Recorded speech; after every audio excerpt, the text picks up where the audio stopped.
కాపాడు. యేసు ప్రభు చేసిన అద్భుత కార్యాల గురించి విన్నారా? యేసయ్య 5 రొట్టెలు 2 చేపలు ఎంతమంది పెంచారు? పెంచారా? మూడో రోజు ఏమన్నారు? మూడో రోజు ఏమన్నారు?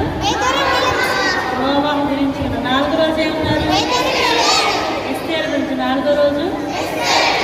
5వ రోజు షడ్రక్ మెషక్ అబేద్నెగో.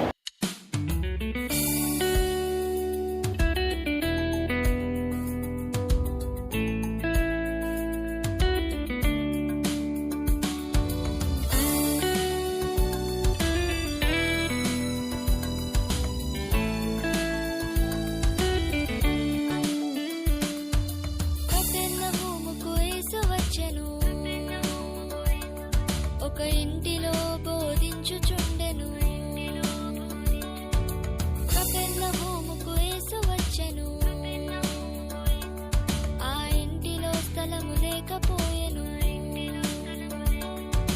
పక్షవాయు గల రోగి ఉండెను. ఆయనకి 4 ఫ్రెండ్స్ ఉండెను.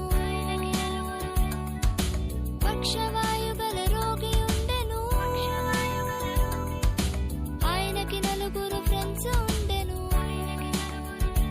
వారు యేసు యొద్దకు రోగిని తెచ్చెను. కానీ ఇంటిలో స్థలము లేకపోయెను.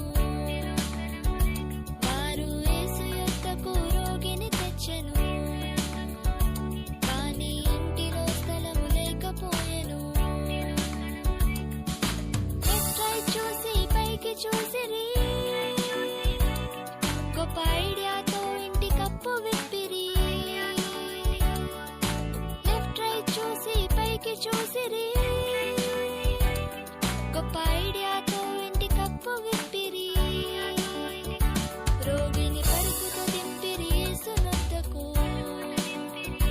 యేసు పాపము క్షమించి స్వస్థపరచెను. రోగిని పరుపుతో దింపిరి యేసు నొద్దకు. యేసు పాపము క్షమించి స్వస్థపరచెను. యేసు పాపము క్షమించి స్వస్థపరచెను. యేసు పాపము క్షమించి స్వస్థపరచెను.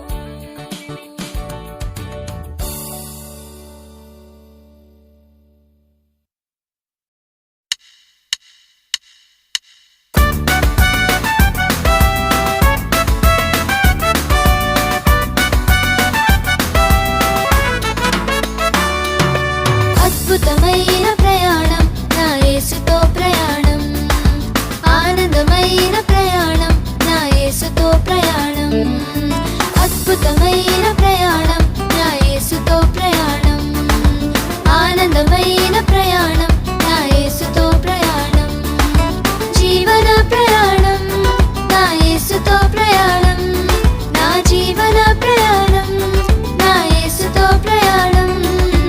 అద్భుతమైన ప్రయాణం నా యేసుతో ప్రయాణం. ఆనందమైన ప్రయాణం నా యేసుతో ప్రయాణం. అద్భుతమైన ప్రయాణం నా యేసుతో ప్రయాణం. ఆనందమైన ప్రయాణం నా యేసుతో ప్రయాణం. ఆటంకాలు వచ్చినా, తుఫానులు ఎదురొచ్చినా సాఫీగా సాగును నా యేసుతో ప్రయాణం. ఆటంకాలు వచ్చినా, తుఫానులు ఎదురొచ్చినా సాఫీగా సాగును నా యేసుతో ప్రయాణం. జీవన ప్రయాణం నా యేసుతో ప్రయాణం. నా జీవన ప్రయాణం నా యేసుతో ప్రయాణం. అద్భుతమైన ప్రయాణం నా యేసుతో ప్రయాణం. ఆనందమైన ప్రయాణం నా యేసుతో ప్రయాణం. అద్భుతమైన ప్రయాణం నా యేసుతో ప్రయాణం. ఆనందమైన ప్రయాణం నా యేసుతో ప్రయాణం. చిన్ని చెల్లి